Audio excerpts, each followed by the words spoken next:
Hey guys, and welcome back to Cleaning Up History, where my goal is preservation of headstones and cemeteries and telling forgotten stories of the past.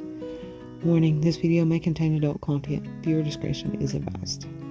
Today, I stopped by Stout Cemetery in the Coolidge community of Campbell County.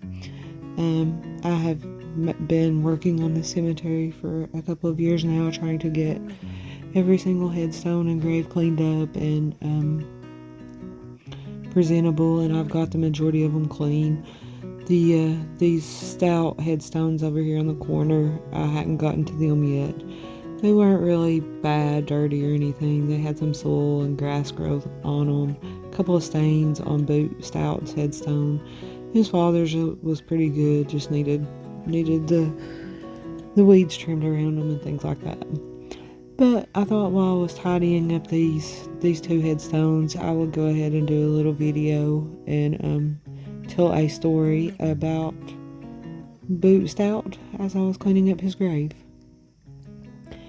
So, Boot, from what I can gather, I can't find that he was ever married or had any children. His headstone states that he was born in 1908. But his death certificate states that he was born in 1911, so there may be a couple of years off here or there. But I don't think he was ever married or had any children. Boot had a good friend whose name was Boshears. He went by Cutie. I think his name was Andrew Boshears. And he lived in the Coolidge community. He lived in a small 2-room house. He had been married and had several children and had been divorced at this point for about 10 years and lived alone in this 2-room house and in the Coolidge community.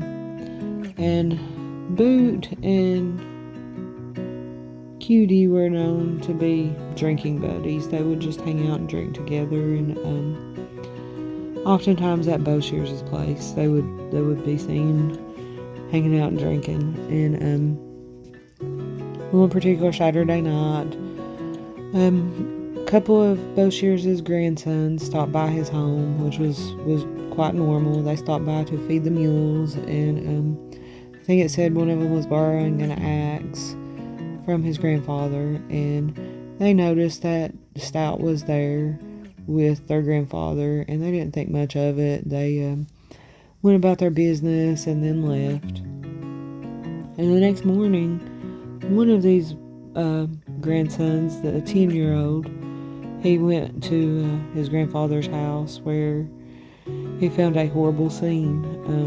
He found his grandfather dead in the floor. He had been shot in the head, face area with a shotgun, close range, and Stout was no longer there. People began talking pretty quick. Robbery was ruled out due to the fact that Boshears still had all of his cash in his pocket of his overalls, and so they didn't think it was a robbery, and automatically everyone assumed, since Stout was there the night before and that they had been drinking, that they had probably gotten into an argument and Stout had killed Boshears.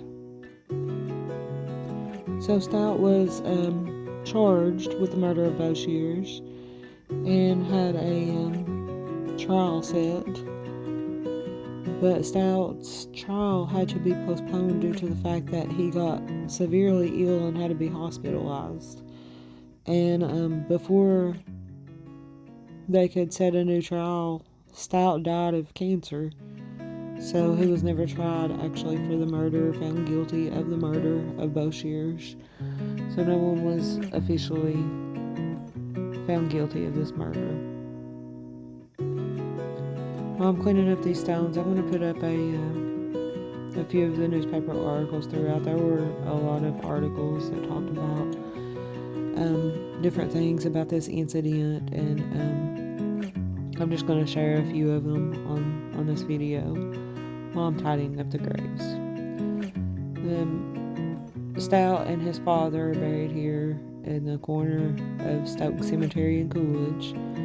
Boot's mother, her grave was relocated during the TVA project, and she was relocated to Baker's Forge Cemetery. Like I said, I don't think that Stout ever married or had any children, so it's just him and his father, as far as I can tell, buried here in Coolidge. There's a lot more details and a lot more information about this incident that was in the Campbell County and Quarterly newsletter that was put out, I think it was June of this year. There's many of the articles and witness testimonies and things like that that's in this newsletter. So if you guys want to read more about it, check that out in the Campbell County.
So that's the story I've got for you today. And as always, thank you for watching. I appreciate all the likes, comments, views, and shares. And if you like the content of my channel, don't forget to hit the subscribe button down below. And if you hit the little bell button, you'll be notified anytime I upload any new videos. Thank you guys for watching, and I will see you next time.